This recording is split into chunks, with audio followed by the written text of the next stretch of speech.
নমস্কার বন্ধুরা, কেমন আছেন সবাই? আমার রান্নাঘরে আপনাদের স্বাগত।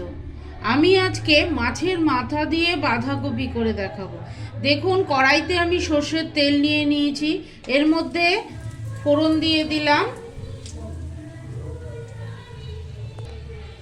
এলাচ আর দারচিনি, আর দিচ্ছি শুকনো লঙ্কা আর একটা তেজপাতা। আমি এটা ফোড়নে দিয়ে দিলাম। ফোড়নটা একটু ভাজা হতেই আমি দিয়ে দিচ্ছি এর মধ্যে আলুটাকে আমি ডুমু ডুমু করে কেটে রেখেছিলাম, সেটা আমি ভাজতে দিয়ে দিলাম। আলুটা একটু ভাজা করব। দেখুন, আলুটা একটু ভাজা হতেই আমি এর মধ্যে দিয়ে দিচ্ছি পেঁয়াজ কুচি। পেঁয়াজটা আমি কুচিয়ে রেখেছিলাম, পেঁয়াজ কুচিটা দিয়ে দিলাম। বাঁধাকপি নিরামিষ রান্না করলে পেঁয়াজের প্রয়োজন হয় না, পেঁয়াজ রসুনের। কিন্তু মাছের মাথা দিয়ে বা চিংড়ি মাছ দিয়ে করলে একটু পেঁয়াজ রসুনের প্রয়োজন হয়, না হলে খেতে ভালো লাগে না। আমি এর মধ্যে পেঁয়াজটাকে দিয়ে দিলাম, দিয়ে আলু আর পেঁয়াজটা ভালো করে ভেজে নেব। পেঁয়াজ আর আলুটা ভাজা হয়ে যাওয়ার পর আমি এর মধ্যে দিয়ে দিচ্ছি টমেটো কুচি। একটা টমেটো আমি কুচিয়ে রেখেছিলাম, সেটা আমি দিয়ে দিলাম। এবার দিয়ে দিচ্ছি পরিমাণ মতো নুন। নুনটা দিলে টমেটোটা গলে যাবে। দিয়ে দিলাম অল্প নুন,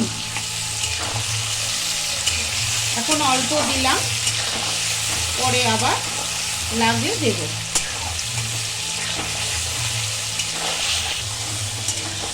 এগুলো সব একটু ভাজা হতেই আমি দিয়ে দিচ্ছি লঙ্কা, রসুন আর আদা আমি মিক্সিতে পেস্ট করে রেখেছিলাম, সেটা দিয়ে দিলাম।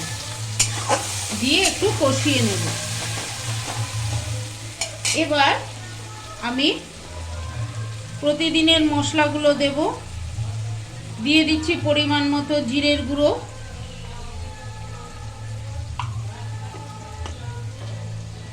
ধনের গুঁড়ো,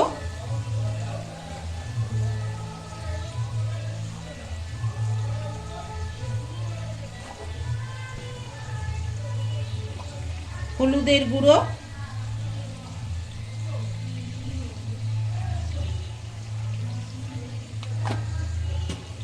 আর লঙ্কার গুঁড়ো।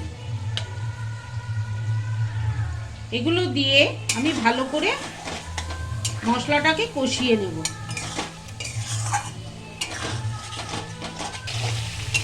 দেখুন, মশলাটা কষানো হয়ে এসছে। এবার আমি এর মধ্যে দিয়ে দিচ্ছি ভেজে রাখা মাথা। মাছের মাথাটা আমি ভেজে রেখেছিলাম, সেটা আমি দিয়ে দিলাম। দিয়ে এই মশলার সাথে একটু কষিয়ে নেব।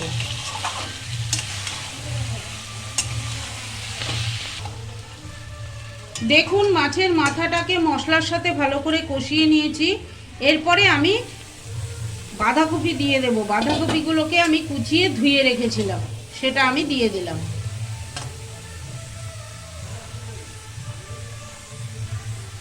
এবার আমি আগে অল্প নুন দিয়েছিলাম, এখন আরেকটু নুন দিয়ে দিলাম, তাহলে বাঁধাকপিগুলো আস্তে আস্তে মজে যাবে। আগে অল্প দিয়েছিলাম নুন, তাই এখন একটু নুন দিয়ে দিলাম।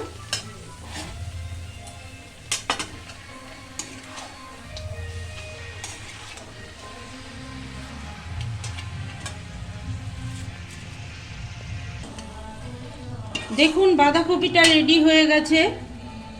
এবার আমি এর মধ্যে দিয়ে দিচ্ছি একটু গরম মশলার গুঁড়ো, আর দিয়ে দিচ্ছি একটু ঘি।